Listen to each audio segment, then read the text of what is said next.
Everyone welcome back to our channel. आज के इस वीडियो में हम देखेंगे कि बीसीए कर लेने के बाद आपके पास कौन कौन सी जॉब्स अवेलेबल होंगी, कौन कौन सी जॉब्स आपको मिलेंगी। तो हम आपको बताएंगे प्राइवेट सेक्टर के अंदर बीसीए कर लेने के बाद कौन सी जॉब है, इसी तरीके से गवर्नमेंट सेक्टर के अंदर कौन सी जॉब है, देन पब्लिक सेक्टर के अंदर कौन सी जॉब है और फ्रीलांसिंग सेक्टर के अंदर कौन सी जॉब है।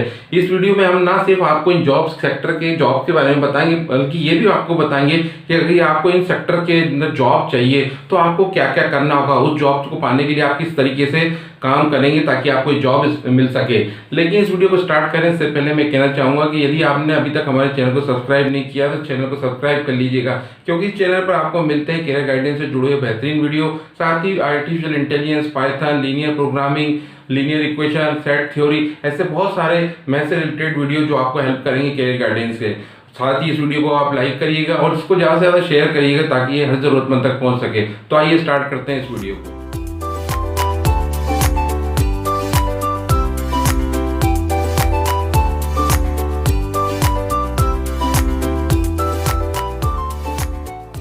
हैं कि बीसीए कर लेने के बाद आपको कौन कौन सी प्राइवेट जॉब मिल सकती हैं। तो इस वीडियो को आप अंत तक देखिए, क्योंकि ना सिर्फ हम जॉब के बारे में बताएंगे बल्कि ये भी बताएंगे कि जॉब को पाने के लिए आपको क्या क्या तैयारी करनी होगी और आप उस जॉब तक पहुंचेंगे कैसे।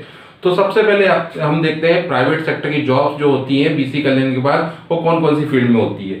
देखिए, सबसे पहले आप प्रोग्रामर बन सकते हैं। यदि आपको प्रोग्रामर बनना है तो इसके लिए आपको सी++, जावा, पाइथन ऐसी प्रोग्रामिंग लैंग्वेजेस आना चाहिए जिसके अंदर की काम होता है। तो अगर आप उससे रिलेटेड वीडियो देखना चाहते हैं तो जीनत हसन एकेडमी पर आपको सी++, जावा और मिल जाएंगे। साथ ही अगर आप पाइथन की वीडियो देखना चाहते हैं तो आपको वो पाइथन की वीडियो इसी चैनल पे मिल जाएंगे, जैसे कि आप प्लेलिस्ट पे जाकर चेक कर सकते हैं। ठीक है, तो ये प्रोग्रामर बनने के लिए आपको इन लैंग्वेजेस का अच्छा नॉलेज होना चाहिए, उसका कॉन्सेप्ट क्लियर होना चाहिए, उसकी एरर ट्रेसिंग निकालना आना चाहिए, उसमें आप कैसे प्रोग्राम बनाते हैं उसका पूरा लॉजिक कॉन्सेप्ट क्लियर होना चाहिए, तो तब आप प्रोग्रामर बन सकते हैं।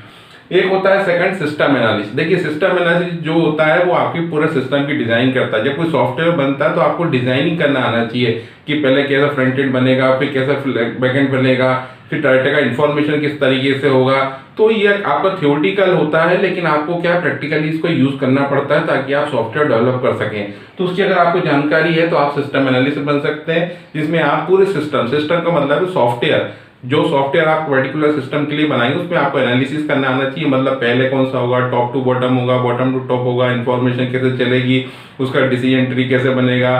तो इस तरह की जो चीजें हैं आप उसका पूरी एनालिसिस करके ऑन पेपर बताएंगे तो वो कहलाता है हमारा सिस्टम एनालिसिस। तो उसमें आपको एनालिसिस अच्छे से आना चाहिए कि आपका सॉफ्टवेयर किस तरीके से चलता है। तो उसमें लिए आपको सेट पेपर होता है वो अच्छे से पढ़िएगा, MIS पेपर होता है वो अच्छे से पढ़िएगा, सॉफ्टवेयर इंजीनियरिंग का जो कॉन्सेप्ट होता है वो अच्छे से पढ़िएगा।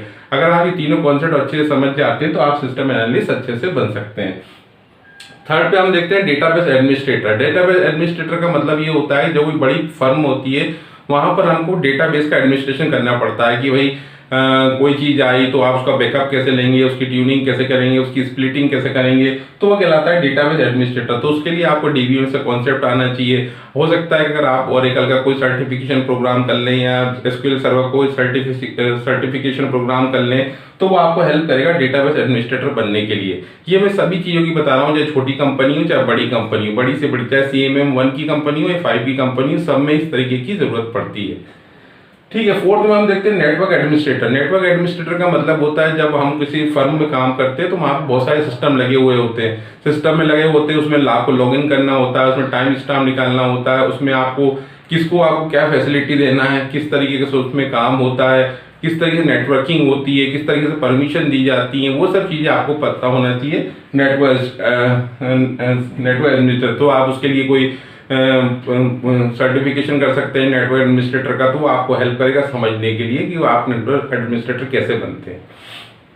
उसके बाद फिफ्थ नंबर पे आता है network security manager. Network security जो होता है नेटवर्क एडमिनिस्ट्रेशन अलग होता है। नेटवर्क सिक्योरिटी का मतलब ये होता है कि जैसे आप कोई बड़े काम पे कर रहे हैं, उसमें आप वर्क स्टेशन है आपका या कोई आपका कहीं रूट होके जा रहा है, ब्रिजेस से होके जा रहा है, तो उसमें आपकी पूरा इन्फॉर्मेशन होता है। तो वो आपको सिक्योरिटी किस तरीके से काम करती है, जैसे आपने देखा होगा कि अपना पैसा ट्रांसफर करते हैं फोन पे या जी पे, तो उसमें अलग अलग जगहों से रूट से होकर वो जाता है आपका कनेक्शन। तो उस समय आपके हर एंड पर उसकी सिक्योरिटी होना चाहिए, प्रोटोकॉल की सिक्योरिटी होना चाहिए।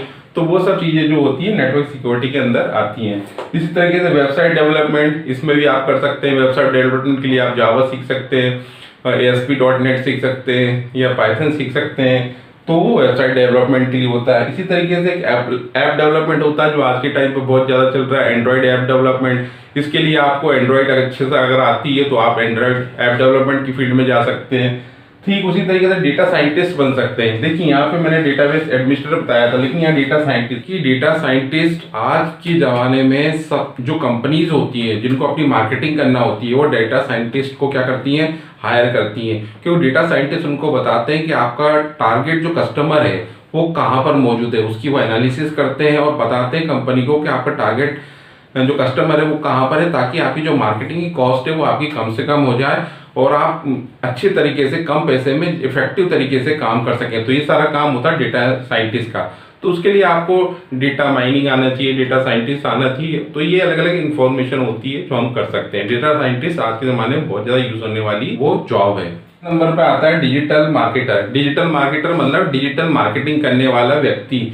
तो ये जॉब होती है जो कि जिसमें कि आप एडवर्टाइजमेंट करते हैं यूट्यूब के ऊपर, जिसमें आप एडवर्टाइजमेंट करते हैं व्हाट्सएप के ऊपर, जिसमें आप एडवर्टाइजमेंट करते हैं फेसबुक पे, इंस्टाग्राम पर, ऐसे सोशल मीडिया प्लेटफॉर्म पे जो मार्केटिंग की जाती है वो कहलाती है हमारी डिजिटल मार्केटिंग। तो आज जो कंपनीज है वो सोशल मीडिया का बहुत ज़्यादा यूज़ कर रही हैं अपने प्रोडक्ट के एडवर्टाइजमेंट करने के लिए।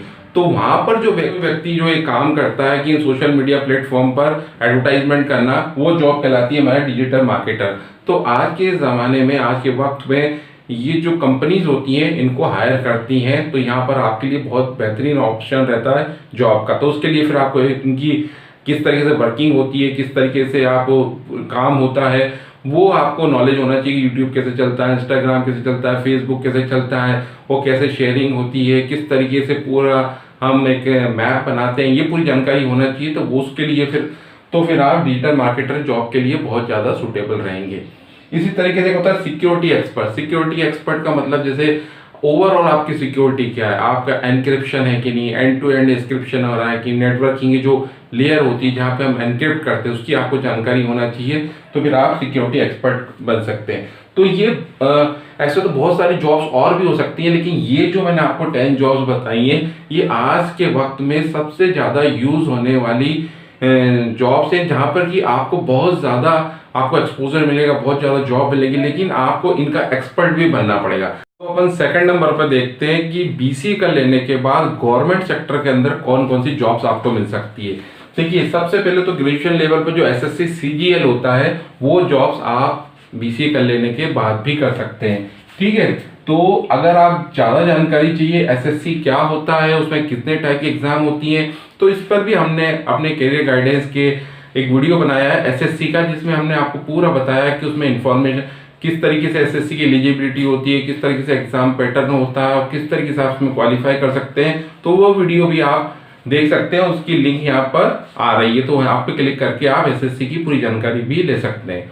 ठीक, जो दूसरे नंबर पर आता है वो बैंकिंग है। बैंकिंग BCA कर लेने के बाद सबसे ज़्यादा यूज जो होता है वो बैंकिंग सेक्टर में होता है। जो आपने देखा ही होगा कि आज के समय में, आज के वक्त में बैंकिंग सेक्टर में सारा काम कंप्यूटर के थ्रू हो रहा है। तो जितने भी उसके ऑपरेशनल पार्ट हैं, जितने भी अलग अलग टाइप की जॉब्स निकलती हैं वो आपको बैंकिंग सेक्टर में निकलती हैं, तो आप उसके लिए भी अप्लाई कर सकते हैं। इसी तरीके से जो ग्रेजुएशन की बेस पे UPSC होती है वो तो आप BCA की बेसिस पे दे ही सकते हैं। इसके अलावा रेलवे की इंफॉर्मेशन निकलती है, रेलवे में भी सारा काम आजकल कंप्यूटर के थ्रू ही होता है, तो उसमें भी बहुत सारी वैकेंसीज निकलती हैं जो रेलवे कहलाती हैं। एक निकलती है नेटवर्क सिक्योरिटी एक्सपर्ट, ये करीब करीब हर ऑफिस में निकलती है। कोई भी काम जब होता है तो उसमें आपको नेटवर्क सिक्योरिटी, क्योंकि आपको सिक्योरिटी रखना होगा, उसका प्रोटोकॉल रखना होगा, वो डिफरेंट ब्रिजेस से होके जाता है, रूटर से होके जाता है, तो उसकी आपको पूरी इंफॉर्मेशन होना चाहिए कि IP एड्रेस कैसे करते हैं, ताकि कोई भी व्यक्ति आपके वेबसाइट को हैक ना कर ले, ऐप को ना, तो उसके लिए आपको नेटवर्क सिक्योरिटी एक्सपर्ट को रखना ही पड़ता है, जो लगभग सारे ऑफिसेज में रखा जाता है। आप स्टेट में हो, सेंट्रल में हो, तो एक ना एक नेटवर्क सिक्योरिटी एक्सपर्ट की जॉब निकलती ही है। इसी तरीके डेटाबेस एडमिनिस्ट्रेटर, जैसे कि हमने कोई इन्फॉर्मेशन ली, वो डेटा रखा जाएगा, उस डेटा को आप पुराना कैसे करना है, उसकी ट्यूनिंग कैसे करना है, उसको अगर डेटा मान लीजिए आपका लॉस हो गया तो उसकी रिकवरी कैसे करना है, कि और किसको किस तरह से शेड्यूल देना है, यूजर नेम पे किसको रखना है, एडमिनिस्ट्रेटर लेवल पे किसको रखना है, ये सारी चीज़ें जो होता है वो डेटाबेस एडमिनिस्ट्रेटर करता है। तो उसकी इंफॉर्मेशन वो जॉब भी आप बीसीए कर लेने के बाद आपको मिल सकती है। इस तरीके से एक ऑपरेटर लेवल की जॉब होती है। ऑपरेटर लेवल की मतलब आजकल कोई मैनुअल काम तो होता नहीं, जो भी आपको काम करना है उसके लिए आपको डेटा एंट्री करना पड़ेगी और फिर आपको रिपोर्ट निकालना पड़ेगी। तो ऑपरेटर लेवल पे भी आपको बीसीए के बाद बहुत सारी जॉब्स मिल सकती हैं। तो ये हमने देखी अभी गवर्नमेंट सेक्टर के अंदर बीसीए कर लेने के बाद कौन कौन सी जॉब रहती है। अब अपन देखते हैं कि बीसीए कर लेने के बाद पब्लिक सेक्टर में कौन कौन सी जॉब होती है और पब्लिक सेक्टर आखिर होता क्या है, तो वो अपन देखते हैं। और थर्ड नंबर पर देखते हैं कि बीसीए कर लेने के बाद पब्लिक सेक्टर में जॉब कैसे लगती है। तो सबसे पहले हम ये समझते हैं कि पब्लिक सेक्टर क्या होता है। देखिए आपको पता ही होगा, प्राइवेट सेक्टर मतलब जो प्राइवेटली रन होता है, गवर्नमेंट सेक्टर मतलब जो गवर्नमेंट के थ्रू रन होता है। लेकिन पब्लिक सेक्टर वो सेक्टर कहलाता है जहाँ की गवर्नमेंट और जो प्राइवेट सेक्टर है वो दोनों आपस में इकट्ठे होते हैं और फिर जो जॉब्स निकालते हैं वो कहलाता है पब्लिक सेक्टर। जैसे कि NTPC, national thermal power corporation, इसमें गवर्नमेंट का भी पैसा लगा है और इसमें प्राइवेट भी पैसा लगा है। मतलब रूल्स एंड रेगुलेशन तो आपके गवर्नमेंट के लगेंगे, लेकिन उनकी काम करने का तरीका क्या होगा ये प्राइवेटली आप डिफाइन कर सकते हैं। तो एनटीपीसी में जॉब्स निकलती है बीसीए करने के बाद। भेल मतलब भारत हेवी इलेक्ट्रिक लिमिटेड, ये पब्लिक सेक्टर है, इसमें आप जॉब्स निकलती है। स्टेट अथॉरिटी ऑफ इंडिया, ये भी एक पब्लिक सेक्टर है, इसमें भी जॉब्स निकलती हैं। तो ऐसी बहुत सारी हैं, हालांकि यहाँ मैंने 3 लिखी हुई हैं, लेकिन ऐसी बहुत सारे पब्लिक सेक्टर होते हैं जहाँ पे कि जॉब्स निकलती है। अब ये जो जॉब्स निकलती हैं कई बार वो डायरेक्ट रिक्रूटमेंट हो जाता है कि भाई आप आइए, आपने बीसीए किया है तो आप डायरेक्ट रिक्रूटमेंट कर लीजिएगा। एक कई एग्जीक्यूटिव लेवल पे होती है कि आपको एग्जीक्यूट करना है, वो काम होता है। एक नेटवर्क लेवल पे होती है जहाँ पे कि आपको नेटवर्किंग का काम आना चाहिए, वो जॉब्स भी होती हैं बीसीए के लिए पब्लिक सेक्टर के अंदर।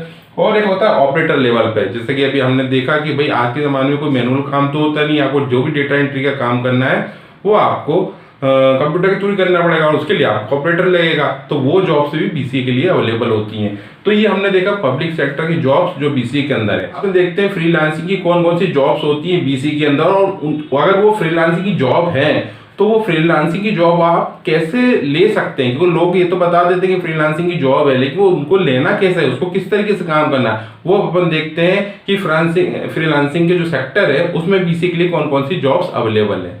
और देखते हैं कि फ्रीलांसिंग की ऐसी कौन कौन सी जॉब्स हैं जो बीसीए करने के बाद मिलती है। हालांकि देखिए फ्रीलांसिंग में से कोई डिग्री तो जरूरत नहीं होती है, लेकिन कई जगह पर अगर आपने बीसीए अपना मेंशन किया क्योंकि वहाँ बायोडेटा डालना पड़ता है, तो आपके लिए प्रेफरेबल हो जाता है कि आपको वो फ्रीलांसिंग का जॉब मिल जाए। तो कैसे कौन कौन से जॉब है वो देखते हैं, लेकिन उससे पहले मैं आपको बताता फ्रीलांसिंग होता क्या। फ्रीलांसिंग ऐसा जॉब होता है जो आपको ऑनलाइन अवेलेबल रहता है और आपको वहाँ बिट लगाना पड़ता है। बिट का मतलब है आपको ये बताना पड़ता है कि आप वो काम कितने समय में कर देंगे और उसके लिए आप कितना पैसा चार्ज करेंगे, तो उसको बोलते हैं बिट लगाना। तो काम आपकी स्क्रीन पर आता है, आप बिट लगाते हैं, उसका समय देते हैं और वो काम आप ले लेते हैं। फिर आप अपना अकाउंट ट्रांसफर करते हैं तो सामने वाला उसमें से आपको पैसे भेज देता है। ये कहलाता है हमारा फ्रीलांसिंग।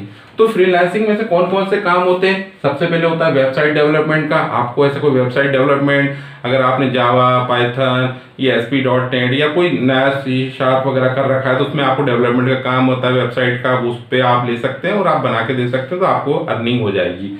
उसी तरीके से ऐप डेवलपमेंट के अंदर एंड्रॉइड का ऐप अगर आपको आता है बनाना तो आप वो काम ले सकते हैं, उतने समय में आप बना के दे देंगे टूल या पूरा जो भी एप्लीकेशन वो बोल रहा है तो वो आप कर सकते हैं। ठीक उसी तरीके से प्रोटोकॉल डेवलपमेंट, ये भी आजकल बहुत ज़्यादा चलता है कि आप नेटवर्क जब सिक्योरिटी करते हैं तो उसके अंदर प्रोटोकॉल बनाए जाते हैं, तो जिसके लिए आपको C++ वगैरह आना जरूरी है, जिसमें आपको प्रोटोकॉल डिफाइन कर सकते हैं। जावा में प्रोटोकॉल डिफाइंड होते हैं तो उसमें आप प्रोटोकॉल डिफाइन कर सकते हैं।